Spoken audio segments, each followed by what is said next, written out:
Skype पे हमें join करेंगे डॉक्टर नुमान अहमद सईद साहब।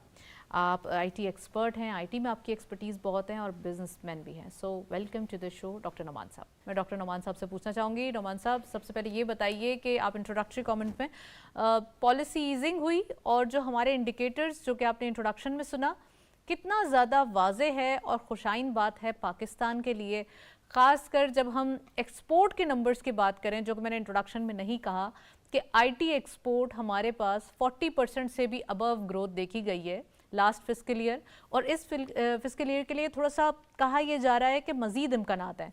सो व्हाट्स योर टेक, आप क्या समझते हैं कि और आईटी एक्सपोर्ट के लिए कितनी ज़्यादा आप समझते हैं कि मज़ीद कंड्यूसिव इन्वायरमेंट की ज़रूरत है? देखिए, सबसे पहले तो हम ग्लोबल चैलेंज, जैसे हमारे कॉलीग्स ने पॉइंट आउट किया लोकल चैलेंजेस, तो सबसे इम्पोर्टेंट बात है ग्लोबली इस वक्त जो है वो इन्फ्लेशन है, इंटरेस्ट रेट्स भी इंक्रीज हो रहे हैं, इकोनॉमिक हालात भी इतने अच्छे नहीं है, दूसरी तरफ यूएस इलेक्शंस हैं और बाकी जगहों पे भी इलेक्शंस हो रहे हैं, उसका इम्पैक्ट जो जी। इकोनॉमी पे ज़रूर पड़ता है। उसका इम्पैक्ट भी हमारी इकोनॉमी पे पड़ रहा है। उसके बावजूद ये परफॉर्मेंस है तो ये बड़ी कमेंडेबल है। तो ये मॉनेटरी मेजर जो लिया है ये बड़ा अच्छा है, एंड आई थिंक ये कैलकुलेटेड लिया गया है और ग्रेजुअली लिया गया है, वरना इससे भी कम किया जा सकता था। और इससे इससे पहले आपने देखा होगा कि 0.5% कम किया, फिर 0.5% कम किया और अब 2% कम किया, keeping in view of all the measures, because इसके अंदर जो है there is always two sides of the coin in terms of monetary policy. Because जैसे ही आप इंटरेस्ट रेट्स कम करते हैं तो आपको करेंसी की डिप्रिसिएशन, इन्फ्लेशन और ग्रोथ को एक सिंक्रोनाइज करना होता है। सो आई थिंक ये इन्होंने इस दफ़ा बड़ा अच्छे तरीके से इसको स्टडी करके एक वेल इन्फॉर्म्ड डिसीजन लिए, लेकिन साइमल्टेनियसली इसको मेंटेन रखने की ज़रूरत है और ग्रोथ की। अब आप आईटी एक्सपोर्ट्स के ऊपर आ जाएं तो प्रीवियस ईयर्स के कंपैरिजन में इस साल हमारी आईटी एक्सपोर्ट्स बहुत ज़्यादा हुई, जैसे आपने बताया, मजीद और होंगी because of this feature. But इसमें आप SIFC को बिल्कुल इसमें ऐड करें, बिकॉज उनको बड़ा क्रेडिट जाता है इसको, एसआईएफसी को रूल गवर्नमेंट से आउट नहीं किया जा सकता, बिल्कुल बहुत नहीं ज़्यादा नहीं किया, उनको क्रेडिट क्योंकि जाता है। क्योंकि क्योंकि उन्होंने बाकायदा इसकी स्ट्रक्चरिंग पे, इसकी पॉलिसी के ऊपर पाशा, PACB और जैसे अभी चैम्बर ऑफ कॉमर्स के इलेक्शंस होंगे, पाशा के हैं, इसी तरह से और जगहों के, जब ये स्टेबल हो जाएंगे तो इससे ग्रोथ और बढ़ेगी। But having said that, exports के लिए जैसे अभी तक हम जो काम कर रहे हैं वो सेल्फ हेल्प बेसिस के ऊपर भी कर रहे हैं, गवर्नमेंट भी इस पे काम करने की कोशिश कर रही है, और ऑब्वियसली हमारा पोटेंशियल जो है इससे कम से कम 20 टाइम ज़्यादा है। ऐसा नहीं है कि पोटेंशियल नहीं है।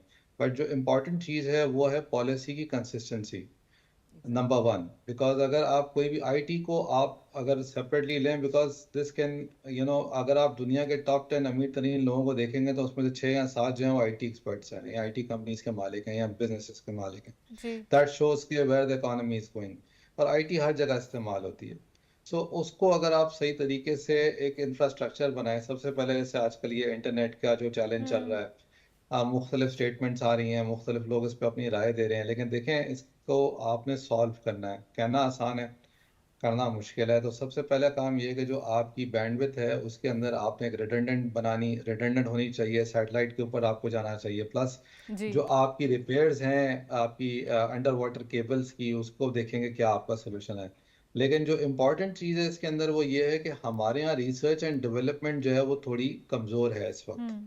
उसको हमें इम्प्रूव करने की और मज़ीद ज़रूरत है, और प्रोविंशियल बेसिस के ऊपर जो है टीम्स बनाएं, ना कि गिने चुने लोगों को ही आप बार बार इंक्लूड करते रहें, क्योंकि उनको इतना टाइम नहीं होगा कि वो बहुत ज़्यादा टाइम दे सकें। रीजनल बेसिस के ऊपर आपकी आए और फिर उसको कंसोलिडेट करें फेडरल लेवल के ऊपर। दिस विल हेल्प एंड, और तमाम स्टेक होल्डर्स को इसमें इन्वॉल्व करें। Last but not the least, जो आपका टेक्नोलॉजी सिलेबस है उसकी रिवीजन बहुत ज़रूरी है। जी बिल्कुल आपको बिल्कुल। हर आप लेवल के इनपुट एंड ऊपर जो आउटपुट है, डिवाइसेस से बाहर निकलना पड़ेगा, आपको ट्रेनिंग करवानी पड़ेगी, जी स्किल्स देना पड़ेंगे जी, बच्चों को भी। ठीक है ना। आपका अभी इस वक्त भी अगर आप मुख्तलिफ कंपनी से बात करें तो गैप बहुत बड़ा है। जो लोग ग्रेजुएट कर रहे हैं, 23 to 24 थाउजेंड ग्रेजुएट्स निकलते हैं हर साल, और उसमें जी से जी जी। 2 या 3% जो है वो जॉब पे होते हैं और बाकी जो है वो मुख्तलिफ उसमें है। तो थैंक्स टू आईटी मुख्तलिफ बिजनेसेस निकल आए हैं, डिजिटल मार्केटिंग है, सॉफ्टवेयर डेवलपमेंट है, वेबसाइट जी। डेवलपमेंट है। लोग घर से भी काम कर सकते हैं, मगर हमें इन्हें प्रॉपर ट्रेनिंग, वैसे गवर्नमेंट ने इस पे काम किया है पहले भी, जी। हो रहा था, और मजीद इसको इन्हेंस किया कि ट्रेनिंग दी जाए। मगर देखें, हमें ना right set of infrastructure create करना है फॉर लॉन्ग टर्म पॉलिसी।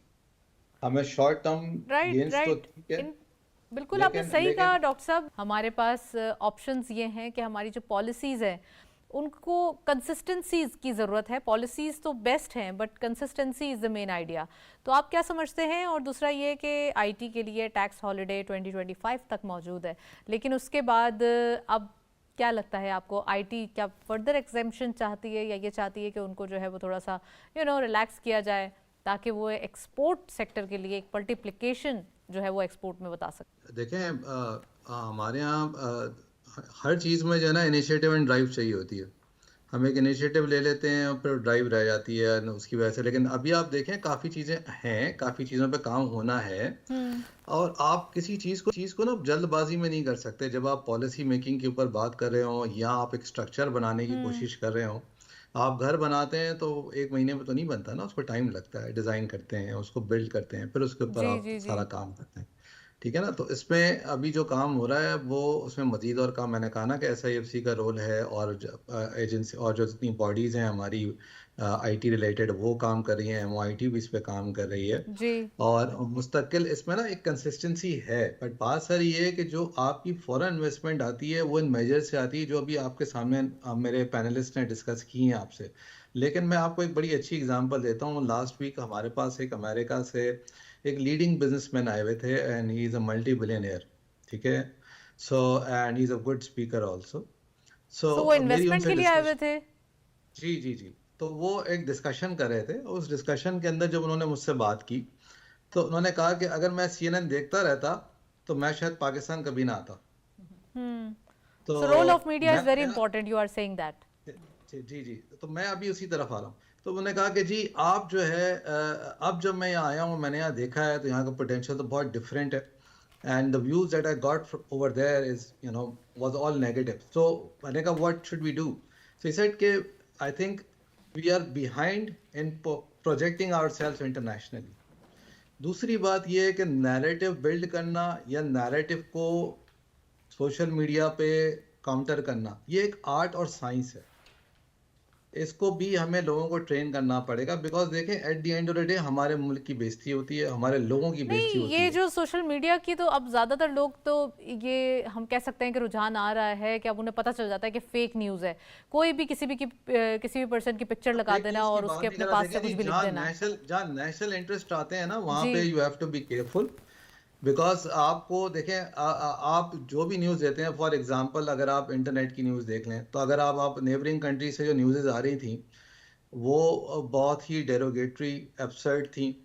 उसमें उन्होंने जो स्टेटमेंट्स दिए हैं उसमें तो ऐसा लग रहा था जैसे पता नहीं क्या हो गया नहीं नहीं सर, ये पाकिस्तान के तो अंदर आपको ना। पता है, ये तो प्रोपेगेंडा होता है तो और ये इसलिए तो सब। हाँ जी, तो ये देखें, हमें एज अ नेशन मिलके काम करना पड़ेगा ना। देखें बिल्कुल। अब एक चीज अच्छी हो रही है तो हर हर आदमी को अपना हिस्सा डालना एवरी पड़ेगा इसके इंडिविजुअल अंदर। Is the ambassador of Pakistan who is the Pakistan, resident of correct, Pakistan. That's yes. Absolutely what I intend to से। सो टेक्नोलॉजी के अंदर देखें रूम बहुत है, टैलेंट है, लोग हैं, यूथ है, लेकिन आपको पूरा स्ट्रक्चर नया डिजाइन करना पड़ेगा। उस डिजाइन के हिसाब से आपने प्लान करना है, उस प्लान के हिसाब से इम्प्लीमेंट करना है और फेजेस में करना है। सो राइट। दूसरी बात यह है कि अभी जो हम एक्सपोर्ट्स कर रहे हैं हमारी काफ़ी सक्सेसफुल रही हैं, लेकिन अभी तक हम साइजेबल प्रोजेक्ट्स के अंदर बहुत कम सक्सेस है हमारी। तो हमारी कोशिश होनी चाहिए जो बड़े बड़े प्रोजेक्ट्स हैं उसमें भी हमारी कंपनीज की सक्सेस हो, और वो कोलैबोरेटिव अप्रोच साइजेबल से एज होगी। इन आप आईटी सेक्टर की बात कर रहे हैं? जी जी जी जी जी, मैं ये कह रहा अच्छा। हूँ कि देखिए हमने इनरोड्स तो करने शुरू कर दिए हैं, एक्सपोर्ट्स भी बढ़ रही हैं, सब कुछ हो रहा है, लेकिन व्हाट्स नेक्स्ट? तो हमें बड़े प्रोजेक्ट्स की तरफ जाना है, उसमें हमें कोलैबोरेट करना पड़ेगा। याद रखें, individually we are one drop, together we are an ocean, and we have to have this inculcated in our youth also. And that's why I am saying कि जी आपका जो रिवीजन होना चाहिए करिकुलम का, आप चाइना के साथ हमारे अच्छे ताल्लुकात हैं हमारे, और बहुत सारे अभी हम एसईओ जैसे आपने कहा, राइट राइट। इसमें बड़ी डिस्कशंस, इसमें भी काफ़ी अच्छी फ्रूटफुल डिस्कशंस हुई हैं विद रिगार्ड्स टू आईटी। सो ये आपकी जब एक दूसरे से डिस्कशन होती है, इससे आपको इन्फॉर्मेशन भी मिलती है, कॉन्फिडेंस भी बिल्ड होता है, ग्रोथ भी होती है। अब आपने क्या करना है, अब जैसे आईटी के अंदर एक काम और बड़ा अच्छा हुआ है जो बहुत कम लोगों को पता है, कि मुख्तलिफ मुल्कों के एम्बेसडर्स को भी आईटी कंपनीज के साथ एंगेज करना शुरू कर दिया है पाकिस्तानी।